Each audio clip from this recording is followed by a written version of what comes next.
আমি বাংলাদেশ সরকারকে এই বিষয়ে অবহিত করব। মাথায় টুপি, মুখে দাড়ি, পাঞ্জাবি পরলে মুসলমান হয়ে যায় না, আলেম হয়ে যায় না। আমার বাংলাদেশের প্রত্যেক ব্যক্তি এটা বোঝা উচিত। কারবালার প্রান্তরে মুসলিম নন মুসলিম যুদ্ধ হয় নাই, যুদ্ধ হয়েছে মুসলমানে, আবার তথাকথিত মুসলমানে। এর আগে যদি যান, ফারুকে আজম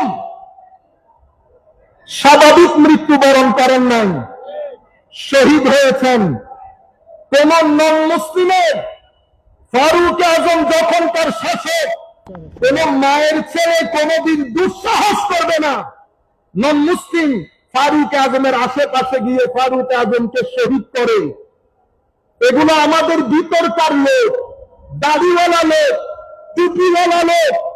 আমি সরকারের যারা যেখানে বসে আমাদের এই আলোচনা শুনছেন, আমরা জানি এখন সবাই শিক্ষিত।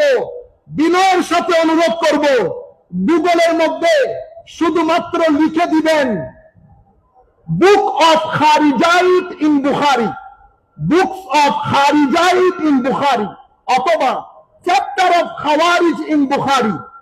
ইমাম বুখারী বুখারী শরীফের মধ্যে খারিজিদের ব্যাপারে যত কথা বলে গেছেন আপনার চোখের সামনে চলে আসবে। You don't need to listen to right and left. I'm not saying to listen to me. What I'm saying, just to educate you and enlighten you, because this is my expertise and field. আমি শুধু এতটুকু বলতে চাচ্ছি, আপনি পড়েন, আমার নবী বলেছেন সাহাবায়ে কেরাম, এদের নামাজ তোমাদের নামাজের চেয়ে ভারী হবে। আমি উম্মতে মুসলিমাকে সামনে রেখে কথা বলছি। আমাদের ওদের এটা করার জন্য না, যেহেতু তরুণ প্রজন্ম আমার অ্যাড্রেসি। আমি চাই আমাদের এক ব্যক্তিও যেন এমন লাইন ঘাটে না চলে যেটার উপর আল্লাহর লানত রয়েছে, যেটার উপর রাসূল পাকের লানত রয়েছে, যেটার উপর কুল কায়নাতের লানত রয়েছে। আমরা যেন সেই রাস্তায় না হাঁটি। আমার নবী বলেছেন নামাজ বেশি হবে, রোজা বেশি হবে, তিলাওয়াতে কোরআন বেশি হবে। বলতে বলতে আমার নবী এতটুকুন বলেছেন, এদের অন্তর হায় হায় হায় নেকড়ে বাঘের মতো, নেকড়ে বাঘের মতো হিংস্র হবে। যদি হিংস্রতা না থাকে, তো এক ব্যক্তি যার নাম নুরুল ইসলাম ফারুকী, তার বুকের উপর বসে আপনি একটা কুকুর জবাই করতে পারবেন না। মানুষ একটা পিঁপড়া মারতে 3 বার চিন্তা করে। আল্লাহু আকবার বলে নুরুল ইসলাম ফারুকীকে জবাই করে তারাই দিয়েছে যারা কারবালার প্রান্তরে আল্লাহু আকবার বলে ইমাম হুসাইনের গলায় ছুরি চালিয়েছে।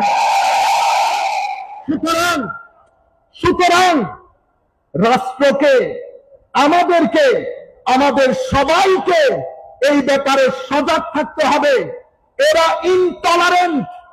ইয়াজিদ একটা করাপশনের নাম, মালি করাপশন, পলিটিক্যাল করাপশন, আখলাকি করাপশন। ইন টোটাল যখন আমরা ইয়াজিদিয়ত বলি, এটা একটা প্যাকেজ অফ করাপশন। এই করাপশনের অন্যতম বৈশিষ্ট্য হচ্ছে ইনারা অনেক বেশি উগ্র হন, অনেক বেশি উগ্র। লা ইলাহা ইল্লাল্লাহ বলে, লা ইলাহা ইল্লাল্লাহ বলে মানুষ খুন করা, মাজার ভাঙা এবং বিরুদ্ধ মত। আপনার সাথে আমার মতের অমিল হওয়া স্বাভাবিক। আমার রেশনাল এবিলিটি, আপনার রেশনাল এবিলিটি পার্থক্য হওয়াটা স্বাভাবিক।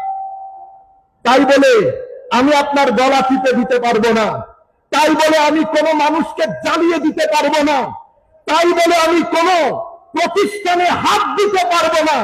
এটা সভ্য সমাজের সাথে যায় না। সেই কারণে রাহমাতুল লিল আলামিন নবী সেই দিন বলেছেন, হে আমার সাহাবায়ে কেরাম, এই ব্যক্তিকে দেখে রাখো, এর বংশ থেকে কিছু মানুষ আসবে, কিয়ামত পর্যন্ত আসবে, নামাজ রোজা তাসবিহ তাহলিলে অনেক বেশি দিনদার হবে, কিন্তু দিন তাদের সাথে থাকবে না।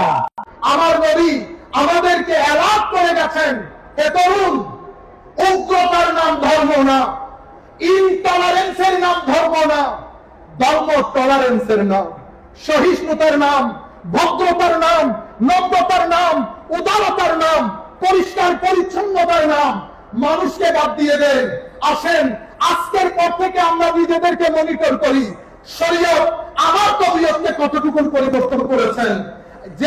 যিনি বসে আছেন ওনার পরদাদা হুজুর গৌসুল আজম আব্দুল কাদের জিলানীর যে তরিকায়ে কাদেরিয়া, সেই তরিকায়ে কাদেরিয়ার 7টা স্তম্ভের একটা স্তম্ভের নাম হচ্ছে আত্মাওয়াদু, ভদ্রতা, মানে নিজেকে সবার চেয়ে ছোট মনে করা।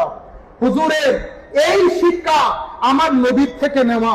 সুতরাং আমরা দেখলেই শুধুমাত্র মুসলমান, দেখলেই শুধুমাত্র ইসলামী মনে করতে পারবো না।